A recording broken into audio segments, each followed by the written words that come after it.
नमस्कार। आज हम एक ऐसी कहानी में गोता लगाएंगे जो किसी जासूसी थ्रिलर से कम नहीं लगती। ये कहानी है भारत की जमीन पर एक अमेरिकी की गिरफ्तारी की, जिसके तार सीधे सीधे अमेरिका और चीन के बीच चल रहे एक बहुत बड़े जियोपॉलिटिकल टकराव से जुड़े हुए हैं। तो सवाल यही उठता है, क्या भारत ने सच में किसी अमेरिकी जासूस को पकड़ा है? ये घटना भारत और अमेरिका के रिश्तों के लिए एक बहुत ही नाजुक मोड़ पर आई है और इसके नतीजे काफी दूर तक जा सकते हैं।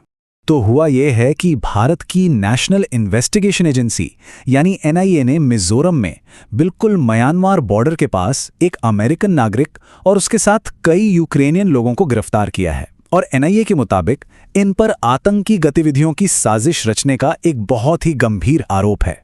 तो अब सवाल ये उठता है कि आखिर ये मैथ्यू वैन डाइक है कौन और ये भारत में उस इलाके में कर क्या रहा था? देखिए, ये कोई आम टूरिस्ट तो बिल्कुल नहीं है। जो लोग जियोपॉलिटिक्स को करीब से देखते हैं उनके लिए ये नाम नया नहीं है। अब ऑफिशियली इसका अमेरिकी सरकार, मिलिट्री या सीआईए से कोई कनेक्शन नहीं है, लेकिन सालों से ये उन जगहों पर एक्टिव रहा है जहां अमेरिकी हित दांव पर लगे होते हैं। आप कह सकते हैं एक तरह का अनऑफिशियल एजेंट। और इस शख्स की सोच कैसी है, इसका अंदाजा आपको इसके खुद के शब्दों से ही लग जाएगा। सोशल मीडिया पर इसने सीधे सीधे म्यांमार जैसे देशों को धमकी दी है और लिखा है, हम तुम्हारे लिए आ रहे हैं। ये कोई छिपी हुई बात नहीं, बल्कि एक खुला ऐलान है। और हाँ, ये सिर्फ खोखली बातें नहीं है, इसका एक पूरा रिकॉर्ड है। ये शख्स लीबिया और सीरिया के सिविल वॉर में लड़ चुका है, यूक्रेन में रूसियों के खिलाफ भी लड़ा, और तो और इसने खुद दावा किया है कि वेनेजुएला में इसने सीक्रेट ऑपरेशंस भी चलाए हैं। मतलब एक पैटर्न साफ दिखता है। तो फिर सवाल ये उठता है कि ऐसा आदमी जिसका इतना खतरनाक रिकॉर्ड है, वो भारत में क्या कर रहा था? क्या उसका निशाना भारत था? नहीं, अब तक जो भी जानकारी सामने आई है उससे तो यही लगता है कि उसका मिशन भारत के खिलाफ नहीं था। उसका असली टारगेट था म्यांमार। वो तो बस भारत की जमीन को एक लॉन्च पैड की तरह इस्तेमाल कर रहा था। और उनका प्लान बड़ा सीधा साधा था। ये सब लोग टूरिस्ट वीजा पर भारत आए, फिर बिना किसी परमिट के मिजोरम के उन इलाकों में चले गए जहां जाना मना है। वहां से गैरकानूनी तरीके से बॉर्डर पार किया और म्यांमार में आर्मी के खिलाफ लड़ रहे बागी गुटों को ड्रोन से लड़ने की ट्रेनिंग देने लगे।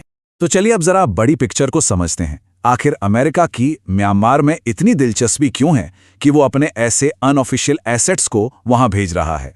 इसकी कहानी शुरू होती है 2021 से, जब वहां की मिलिट्री ने एक चुनी हुई सरकार का तख्ता पलट कर दिया था। तब से वहां एक मिलिट्री शासन है जिसे चीन का पूरा सपोर्ट है। अमेरिका ने बहुत सारे बैन लगाए, लेकिन सच तो ये है कि वो सब नाकाम रहे। तो आज की तारीख में म्यांमार अमेरिका और चीन के बीच एक प्रॉक्सी वॉर का मैदान बन गया है। मतलब ये दोनों सुपर पावर सीधे सीधे नहीं लड़ रहे, बल्कि वहां के अलग अलग गुटों को सपोर्ट करके अपने अपने इंटरेस्ट साध रहे हैं। एक तरफ अमेरिका है जो विद्रोहियों को सपोर्ट कर रहा है, और दूसरी तरफ चीन जो अपने फायदे के लिए वहां की मिलिट्री सरकार को बनाए रखना चाहता है। और इस पूरी जियोपॉलिटिकल खींचतान के बीच में फंस गया है भारत। ये गिरफ्तारी भारत को एक बहुत ही, आप कह सकते हैं, अजीब और मुश्किल सिचुएशन में डाल देती है। देखिए, भारत ने इस मामले में स्ट्रैटेजिक न्यूट्रलिटी का रास्ता अपनाया है। मतलब भारत ना तो अमेरिका के इस मिशन को सपोर्ट कर रहा है और ना ही म्यांमार की मिलिट्री सरकार का पक्ष ले रहा है। भारत के लिए इस इलाके में सबसे जरूरी है स्टेबिलिटी।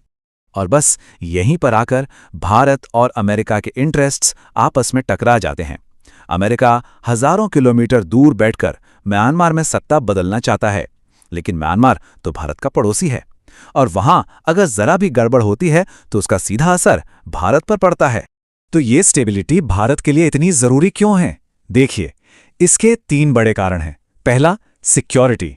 बॉर्डर पर अशांति का सीधा मतलब है कि हमारे नॉर्थ ईस्ट में उग्रवादी गुटों को पनपने का मौका मिल जाएगा। दूसरा, एक बड़ा मानवीय संकट, मतलब लाखों शरणार्थियों की समस्या। और तीसरा और सबसे जरूरी, हमारी सॉवरेनिटी, हमारी संप्रभुता का सवाल। भाई, कोई भी देश ये कैसे बर्दाश्त कर सकता है कि उसकी जमीन का इस्तेमाल कोई दूसरा देश अपनी सीक्रेट ऑपरेशंस के लिए करे? अच्छा, अब जरा ये देखते हैं कि दुनिया इस पर क्या कह रही है। कहानी यहां और दिलचस्प हो जाती है। यूक्रेन तो जोर शोर से विरोध कर रहा है, लेकिन अमेरिका वो एकदम चुप है। यूक्रेन के राजदूत का तो ये कहना है कि ये सब अनजाने में हुई एक गलती थी और उनके नागरिकों को फौरन छोड़ देना चाहिए। दूसरी तरफ अमेरिकी एम्बेसी ने बस एक लाइन में कहा है कि उन्हें इस सिचुएशन के बारे में पता है, लेकिन प्राइवेसी का बहाना बनाकर वो आगे कुछ भी कहने से बच रहे हैं। जाहिर है ये उनके लिए काफी एम्बैरेसिंग सिचुएशन है। और अब आते हैं इस कहानी के सबसे जरूरी और सबसे पेचीदा सवाल पर। निखिल गुप्ता केस के बाद क्या भारत भी अब अमेरिका के साथ वैसा ही सख्त रवैया अपनाएगा? चलिए जरा इन दोनों केस को आमने सामने रखकर देखते हैं।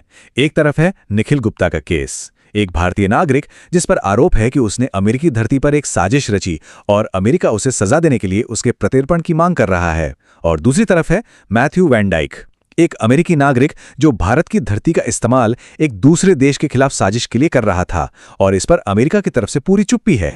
तो आप समझ रहे हैं, ये सिर्फ एक गिरफ्तारी का मामला नहीं है, ये भारत की फॉरेन पॉलिसी की आज़ादी का, उसकी इंडिपेंडेंस का एक बहुत बड़ा लिटमस टेस्ट है।